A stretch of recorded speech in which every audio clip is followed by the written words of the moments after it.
Hoje a gente vai falar um pouco então sobre empatia. Por que eu escolhi esse tema para a gente conversar? Porque a empatia é uma maneira muito poderosa de gerar conexão. E conexão é tudo que a gente mais precisa nos nossos relacionamentos. Qualquer relacionamento. Na adoção, a gente sabe que existem algumas especificidades, algumas coisas mais complexas, e a conexão ajuda muito. Aliás, ajuda não, ela é essencial na formação do vínculo, né? Então é importante que a gente entenda o que é empatia e como demonstrar. Então vamos lá. É o seguinte, gente. O nosso cérebro, ele é desenvolvido para sentir empatia. Todos os bebês da nossa espécie são 100% dependentes de algum adulto.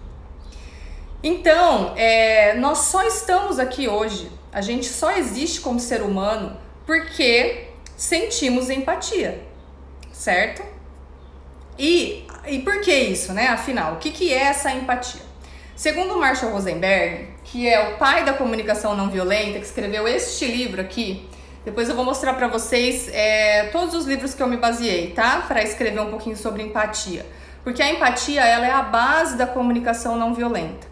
Por isso que ele traz muitos conceitos e muitas dicas de como demonstrar a empatia. Então, o Marshall Rosenberg fala que empatia é a compreensão respeitosa sobre o que os outros estão vivendo.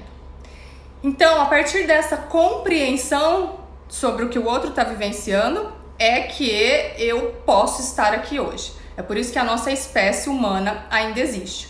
Quando o bebê começa a chorar, eu, adulto, imediatamente olho e falo: nossa, será que ele está com fome? E aí eu vou tentar suprir essa necessidade. Ou será que ele está com sono? E logo eu vou tentar fazer dormir. Então essa capacidade de se colocar no lugar do outro, ela é decisiva nesse momento de perpetuação da espécie, tá? Então é uma capacidade que é inata nossa. Só que qual é o problema? Sentir empatia, que todos nós sentimos, é bem diferente de demonstrar empatia. E aí que eu falei que a gente confunde um pouco as coisas. Na prática é um pouquinho diferente, tá? Quando a gente fala em empatia, geralmente a gente tem o impulso de, por exemplo, aconselhar, contar um pouquinho da nossa experiência também, que a gente já passou e a gente sabe como é que é, né? Então a gente quer contar para o outro o que veio com o relato dele. A gente também consola, e isso tudo acaba quebrando a conexão. São muitos bloqueios, tá? Então, isso tudo que eu citei aqui, na verdade, é simpatia e não empatia. A simpatia, ela é muito boa? Sim, ela é ótima, mas ela não tem essa função de conectar. Então, por exemplo, se eu encontro uma pessoa na farmácia e ela começa a me contar alguma coisa, eu falo: nossa, eu imagino o que você está passando, você sabe, o ano passado também aconteceu uma coisa meio parecida comigo. E eu começo a relatar a minha história, isso é simpatia, tá? Não empatia. E é nesse ponto que a gente tem que estar atento. Se a gente quer se conectar, fortalecer as nossas relações através da empatia, não são essas ações que vão fazer com que a gente se vincule e se conecte, tá? Então, por que isso é importante, tá? Tem um filósofo e professor de um movimento que é chamado The School of Life. É uma escola que ensina as pessoas a viverem bem. Acho que nasceu em Londres esse movimento, mas hoje já existe em vários lugares do mundo, inclusive aqui no Brasil, em São Paulo tem. E um dos temas estudados, obviamente, é a empatia, tá? E esse filósofo que chama Roman, eu não vou me arriscar a falar o sobrenome dele, porque tem mais consoante que vogal e eu tenho certeza que eu vou falar errado. Mas depois eu escrevo aqui pra vocês. Mas se vocês procurarem, vocês vão achar. Ele fala o seguinte, que a empatia, é a capacidade mais importante que o ser humano pode desenvolver, pois permite entender e ver o mundo pelos olhos do outro. Então, a empatia é essencial para a gente gerar conexão, para a gente se colocar, então, no lugar do outro e criar vínculos, que é o que a gente mais quer nos nossos relacionamentos, né? Mas o que acontece? E ele fala também que a empatia, então, já que a gente quer vinculação, já que a gente quer conexão, a empatia funciona como uma cola. É ela que nos liga nos nossos relacionamentos, por isso que ela é tão importante e por isso que a gente precisa falar e refletir sobre a maneira com que a gente está demonstrando isso para o outro, tá? Então, eu vou trazer aqui um pouquinho a respeito dos obstáculos. O primeiro obstáculo que eu selecionei é o aconselhar, tá?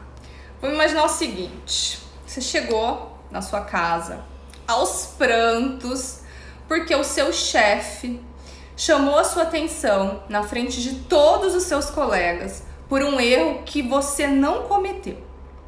E aí, a hora que você está contando isso pro seu marido, ou pro seu pai, pra sua mãe, pra sua mulher, você tá lá aos prantos e ele fala assim: nossa, mas você devia ter saído da sala. Por que você ficou lá? Ou então, por que você não falou pra ele de uma vez que não foi você que cometeu esse erro, que você nem tinha que estar ouvindo essas coisas? Como é que você se sentiria? É muito interessante a gente pensar isso. Porque é óbvio que aconselhar, então, o que você deveria ter feito, ou o que você vai fazer quando você voltar lá amanhã para falar com o seu chefe, quebra completamente essa conexão. Porque num primeiro momento, a gente só quer desabafar. A gente só quer alguém que nos escute, que esteja ali, que nos acolha, que acompanhe o nosso raciocínio, para que a gente possa, então, elaborar tudo aquilo que aconteceu. E não alguém que fique aconselhando, tá? Ou se colocando no lugar, tá? Vocês já passaram por isso, gente? Vocês já fizeram isso? Isso é interessante da gente pensar.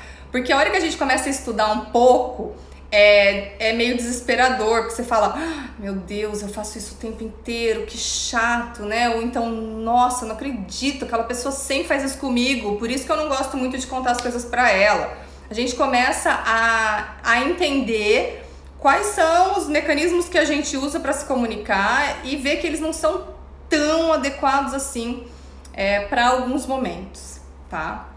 E aí, assim, trazendo então um pouquinho pro universo infantil, é quando a gente chega pro filho e fala assim: mas filho, por que você não fez isso? Ou por que você não falou pro seu amiguinho que... né? Ele tá chorando, ele tá desabafando e a gente fica aconselhando o que ele devia fazer. Isso não é empatia, isso quebra a conexão, tá? É um bloqueio. Mais um bloqueio. Vamos ver se esse vocês também conhecem, que é competir pelo sofrimento. Quando uma pessoa tá contando uma coisa pra você e aí você fala assim: nossa, e eu, que além de tudo, ainda tenho que entregar esse trabalho da pós essa semana? Pensa só. Ou então, nossa, eu já passei por uma também que é pior que essa aí que você tá me contando. Sabe, assim, essa competição, ela também é um bloqueio da empatia. E a gente pode perceber o tempo todo isso acontecendo nas nossas comunicações, tá? Isso, gente, faz com que, quando a gente quer competir pelo sofrimento, faz com que a gente desvalorize um pouco o sentimento do outro. Porque se eu tenho uma coisa que eu passei que é muito pior do que a sua, parece que a sua é meio banal.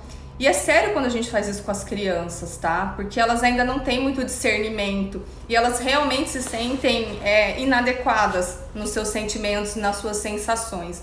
Então é muito bom a gente ficar atento para não falar, de repente seu filho caiu, ralou o joelho, veio contar chorando, e aí você fala assim: nossa, filho, e eu na sua idade que caí, quebrei o braço, nossa, foi um horror. Isso você mostra pra ele o quê? Esse machucadinho não é nada, fica tranquilo. A gente acaba desvalorizando o sentimento da criança. tá? Então, competir pelo sofrimento é um bloqueio da empatia. Outra coisa que atrapalha muito a conexão, consolar. Então, quando a pessoa conta alguma coisa, você fala assim, ai, fica assim, não, você é tão bonita, logo você vai arrumar outro namorado.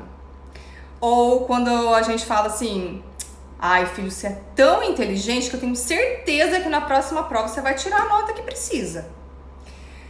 Gente, consolar é muito legítimo. A gente não quer que o outro sofra. A gente quer que ele entenda das potencialidades dele e de tudo de bom que ele tem, das capacidades. Mas isso, de novo, não é empatia. Isso é um consolo, tá? Deixa eu ver a Ju. Minha sogra é a competidora de dor, sofrimento. Não dá pra desabafar com ela nunca, porque ela tá sempre pior. Desisti, nem falo mais nada pra ela, só escuto. Exatamente. Então, assim, como é difícil quando a gente quer desabafar e a pessoa tem sempre uma situação pior para contar e não consegue nos acolher da maneira com que a gente espera. Então, você já sentiu na pele, Ju, como é que é, tá? Esse bloqueio da empatia. Mas é muito bom pra gente poder ficar atento às nossas próprias atitudes, porque a gente não pode transformar do outro, mas a gente pode começar a mudança por nós, né? Para quem sabe o outro para que o outro possa se espelhar em nós em algum momento. Educar, gente. Educar também é uma coisa que é bastante confundida com empatia. E a gente faz muito isso com as crianças, porque a gente quer aproveitar todos os momentos possíveis para educar, para instruir, para orientar.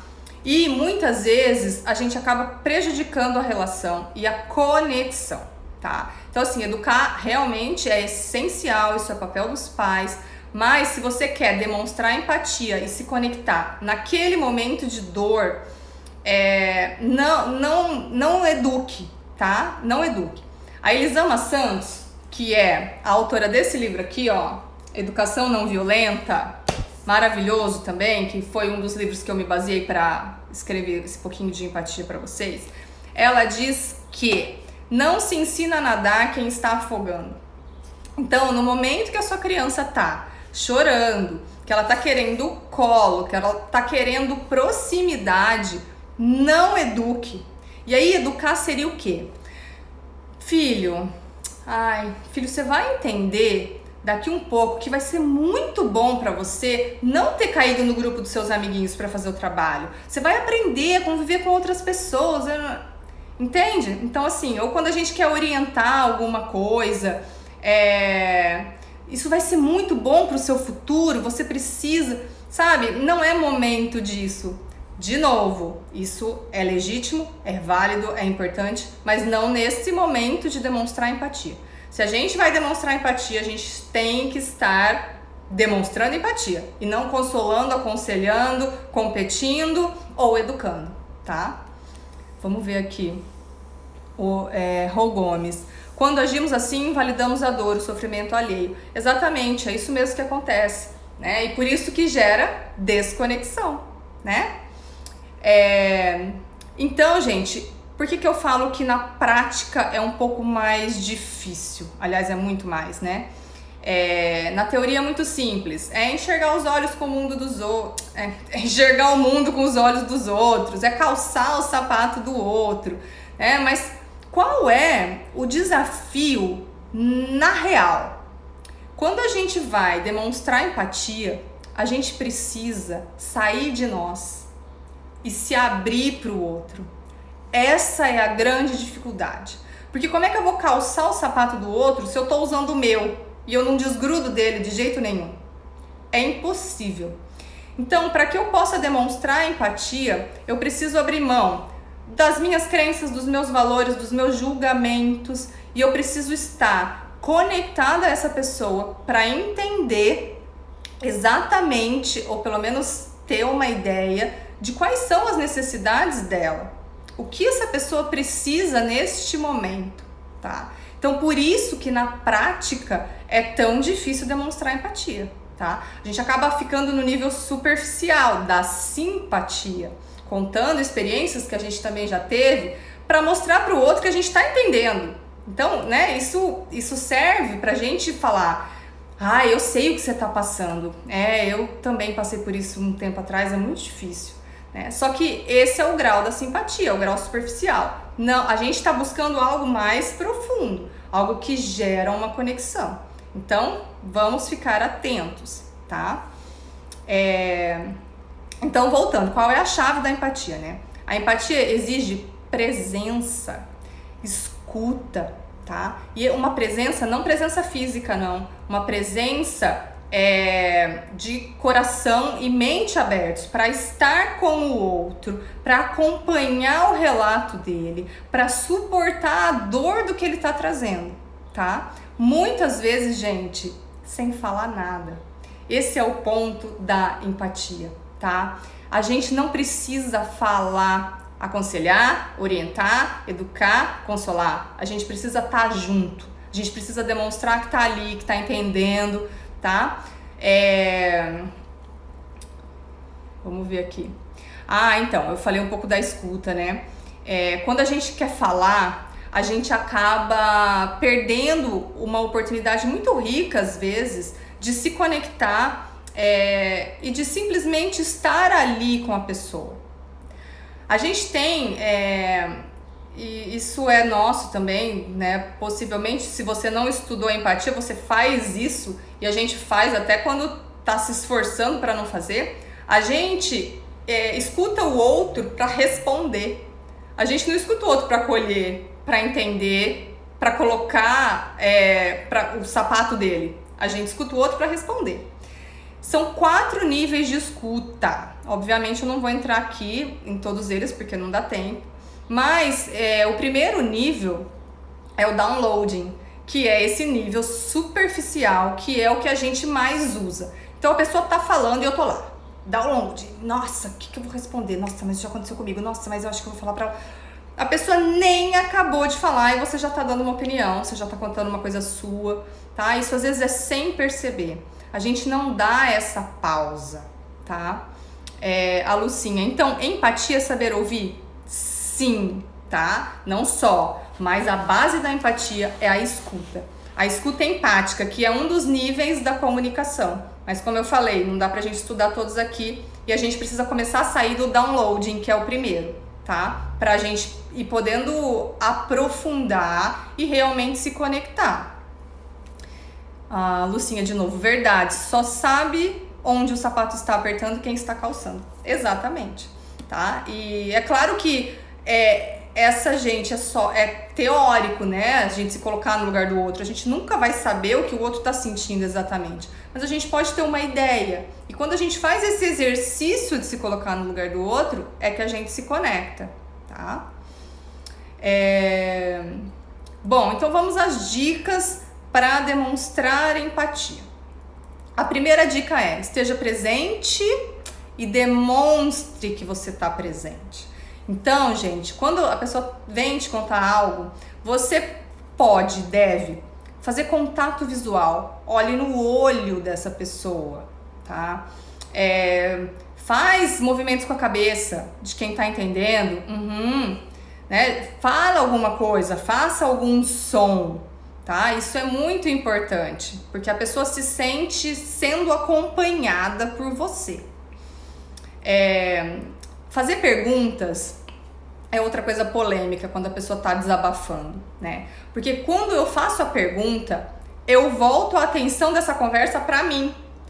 Então ela tá lá desabafando, chorando, contando, e aí eu falo: mas como é que foi mesmo? Peraí, por mais que eu pergunte algo dela, mas você tava lá e fulano foi? Ou, né, como você tava se sentindo? Eu volto a atenção pra mim e eu quebro de novo essa conexão, tá? Então, fazer perguntas é muito difícil. É muito difícil pra demonstrar empatia, tá? A gente acaba desconectando. Mas, Renata, eu não consigo não falar. Não consigo ficar quieta. Gente, é muito curioso isso. Quando a gente faz cursos de CNV e tem algum exercício de escuta empática, nos treinamentos que eu dou, eu costumo trazer também pra prática, porque é muito legal. As pessoas ficam enlouquecidas no exercício onde a gente precisa só ouvir sem falar nada. Uma pessoa contando algo, minutos, algo difícil da vida dela, e a gente quieta, só fazendo contato visual, só, né, balançando a cabeça. Para algumas pessoas isso é extremamente difícil. Então, se você não consegue ficar quieto, se você precisa falar algo, a dica é: faça uma observação sobre o que você está vendo. Então, lá em determinado momento do assunto, você pode falar assim: tô vendo que você ficou muito triste com essa história. Né? Lança uma fala ali no ar, mas sem perguntas, tá? Sem consolo, enfim, sem aqueles bloqueios que a gente já viu aqui, né? Ou você fala: nossa, dá pra ver que você ficou bem chateada. Ponto. A pessoa vai perceber que você tá acompanhando sem tirar o foco dela, tá? Tem uma técnica muito legal que chama rebobinar a fita, tá? Que eu acho que é interessante também para quem precisa falar, para quem sente essa necessidade, e principalmente com as crianças, ou quando a pessoa tá muito nervosa, né? Porque as crianças, elas às vezes chegam e falam: ai, porque eu tô falando, né? E você fala: nossa senhora, meu Deus, calma. Então aí o que você pode fazer? Rebobinar a fita. Falar assim: filho, então você tá me dizendo que você ficou muito chateado porque o seu amigo pegou o seu estojo e não devolveu? Porque... Ah, tá. E aí, então, você depois ficou bravo porque ele saiu pro recreio, entende? Você vai, com outras palavras, com o que você entendeu, repetindo o que a pessoa falou. Isso, gente, é um exercício de conexão muito profundo, tá? Muito. Então, se você sente essa necessidade de falar algo durante algum desabafo e quer demonstrar empatia de verdade, essa é uma boa técnica, tá? Então, conclusão, pra gente encerrar a nossa live de hoje, já faz quase meia hora que a gente tá aqui. Demonstrar empatia, gente, é uma maneira de construir relações mais próximas, mais sinceras e mais profundas, tá? A gente não precisa só fazer isso com os nossos filhos. A gente pode começar a praticar a empatia agora, com os nossos companheiros, com os chefes, com os funcionários, com pai, mãe, amigos, tá? A empatia é essa cola que nos une e que vai deixar os nossos relacionamentos mais saudáveis e mais felizes. Quanto mais conectado a gente tá, mais feliz a gente é. Por isso que é importante essa busca, tá? E esse treino. E aí eu quero trazer alguma coisa pra gente refletir aqui sobre a questão de ter que falar algo. Que é essa coisa que a gente tem de escutar para responder, ou de aconselhar, educar e tal, e tudo isso que eu já trouxe. Por que a gente pensa que a gente precisa ajudar o outro a resolver algo? Sair desse papel de preciso dar uma solução para essa pessoa também traz muita leveza para a relação, porque você não tem que resolver nada. Às vezes, só de você dar espaço para essa pessoa falar, desabafar, ela consegue organizar os pensamentos dela e ela mesma vai achar uma solução que é adequada, que é saudável, que ela dá conta de fazer, sem você precisar ficar dando sugestões. Então, oferecer esse espaço de escuta já é uma ajuda e tanto. E aí, se a pessoa quiser, aí ela vai te perguntar. Aí ela vai pedir sua opinião. Aí ela vai dizer: eu não sei o que fazer, será que você pode me ajudar? Ou, nossa, o que você faria no meu lugar? Tô perdida. Aí sim, aí é a nossa vez de falar: bom, já que você tá me perguntando, eu, se estivesse no seu lugar, faria isso, isso e isso. Mas aí ela tá solicitando a sua ajuda. Quando ela não fala nada, o melhor que a gente pode fazer nesses momentos é oferecer a nossa escuta, a nossa presença e dar esse espaço para ela falar, tá? Para ela se sentir aceita. E aí, para finalizar, eu quero trazer uma frase da Brené Brown, aquela autora que eu adoro, que escreveu o livro A Coragem de Ser Imperfeito, dentre muitos outros. E ela diz o seguinte: empatia alimenta a conexão, simpatia leva à desconexão, tá? Então, se a gente tá preocupado e tá no foco da conexão, se a gente quer aprofundar os nossos relacionamentos, criar vínculos mais profundos, a gente precisa demonstrar empatia e não simpatia. A simpatia funciona muito bem, como eu já falei, na festa, na mesa do bar, numa reunião descontraída, onde cada um tá contando da sua vida, a pessoa fala uma coisa, você lembra de uma que aconteceu com você, aí você conta também, e tudo bem, né, naquele nível superficial. Se a ideia não é essa, se a ideia é aprofundar, demonstrar empatia.